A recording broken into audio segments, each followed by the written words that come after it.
안녕하세요. 윤우리 목사입니다. 오늘은 12월 31일이죠. 이따가 9시에 저희 송구 영신 예배가 있습니다. 오셔서 함께 기도로 정말 24년을 마무리하고 25년을 시작했으면 좋겠습니다. 오늘 하나님께서 우리에게 주신 말씀은 사도행전 13장 13절의 말씀입니다. 이 바울과 그 일행은 바보에서 배를 타고 밤빌리아라고 있는 버가로 건너갔다. 그런데 요한은 그들과 헤어져서 예루살렘으로 돌아갔다. 아멘. 우리가 어제 살펴본 것처럼 이 바울의 이름의 뜻은 바로 작다입니다.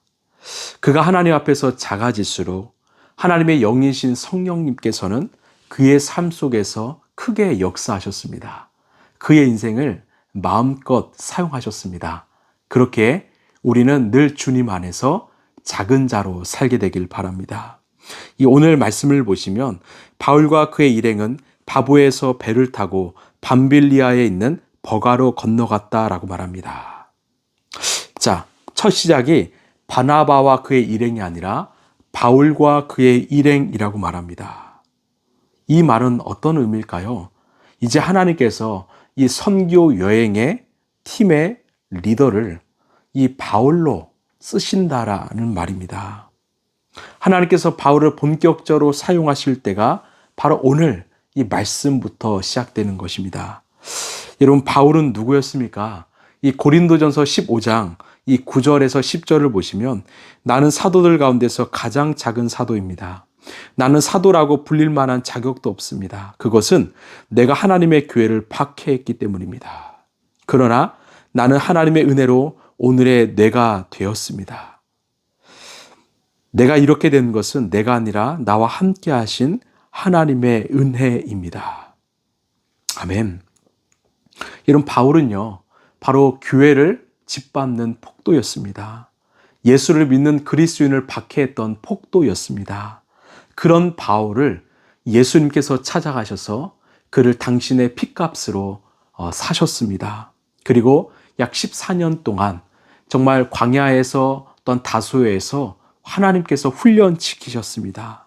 그리고 당신의 생명과 사랑을 이 복음을 흘려보내기 위한 도구로 이 바울을 사용하셨습니다.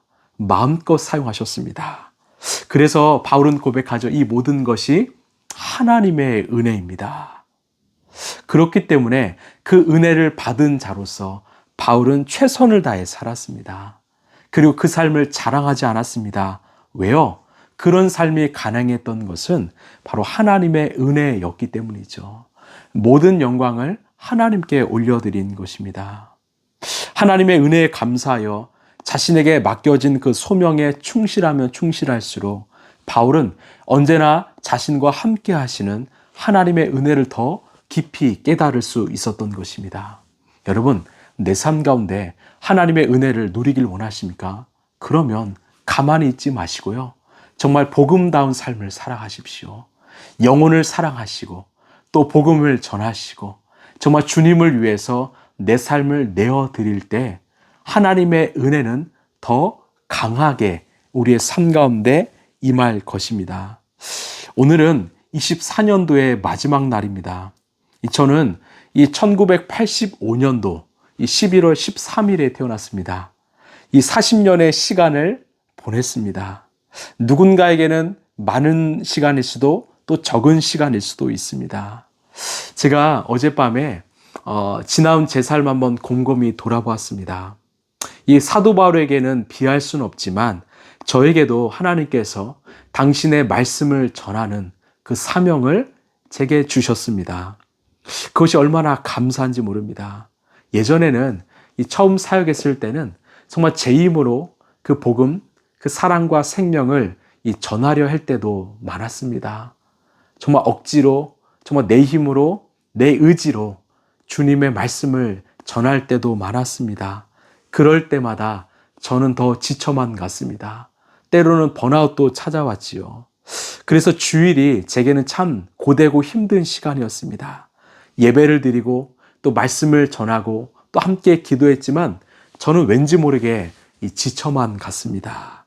그때 이 고린도전서 15장 9절에서 10절의 말씀이 제게 찾아왔습니다. 아, 내가 이 전도자로 살아왔지만 정말 내 힘으로 했구나.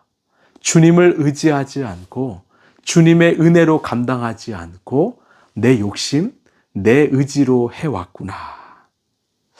교회 안에서는 이 빛으로 살아갈지 모르겠지만 사실 온전한 빛이 아니었음을 돌아보게 되었습니다.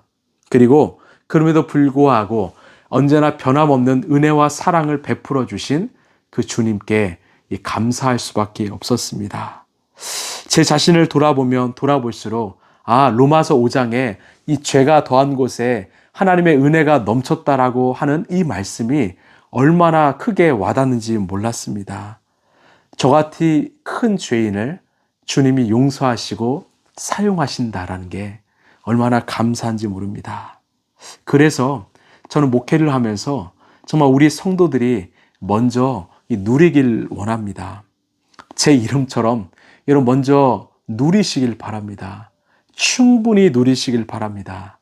우리 예수님의 사랑의 깊이와 넓이가 얼마나 큰지, 한이 없는지를 한번 깊이 누려보시길 바랍니다. 그러면 회복이 일어납니다. 내 삶에 자유가 찾아옵니다. 그리고 난 다음에, 누린 다음에 여러분 나누십시오. 여러분 나누면 배가 됩니다. 나누면 정말 역사가 일어납니다. 나누면 내 곁에 있는 영혼들이 살아나기 시작합니다.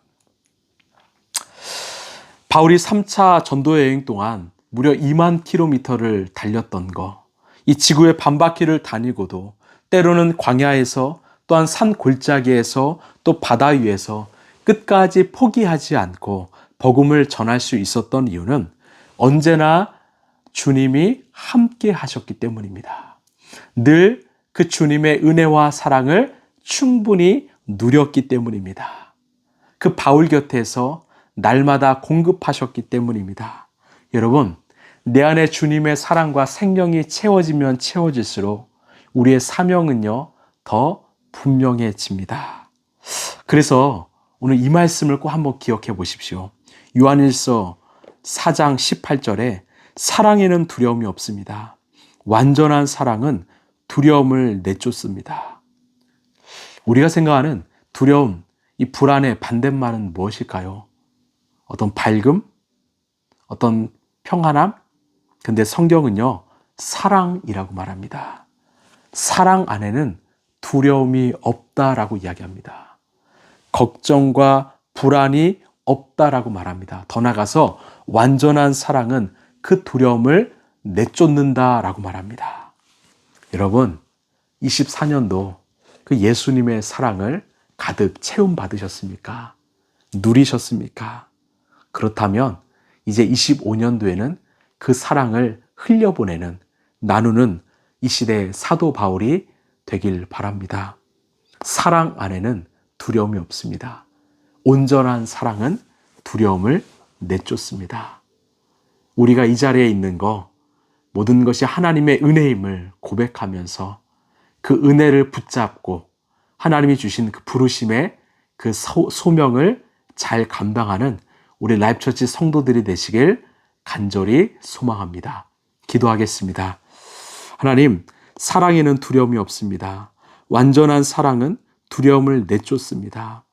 우리 안에 주님의 은혜, 그 사랑을 정말 충만하게 채워 주옵소서. 우리가 그 사랑을 누리게 하여 주옵소서. 충분히 누린 후에 나눌 수 있는 그런 마음도 허락하여 주옵소서. 우리를 이 시대에 사도 바울로 불러주신 하나님, 우리를 통해서 이 땅에 주님의 생명과 사랑과 어떤 은혜, 이 복음이 잘 흘러갈 수 있도록 주님, 우리의 삶을 주님께서 인도하여 주옵소서. 모든 것 주님께 맡깁니다. 사랑이 많으신 예수님 이름으로 기도하옵나이다. 아멘. 여러분, 바울은 교회를 핍박했던 폭도였습니다. 그런 바울을 주님이 택하셔서 사용하셨습니다. 우리도 마찬가지죠. 우리 같은 죄인을 주님이 택하셔서 오늘도 사용하고 계십니다. 그것에 감사하며 그 은혜를 잊지 않고 끝까지 일관되게 나가는 저와 여러분 되길 바랍니다. 우리 이따 9시에 뵙겠습니다. 감사합니다.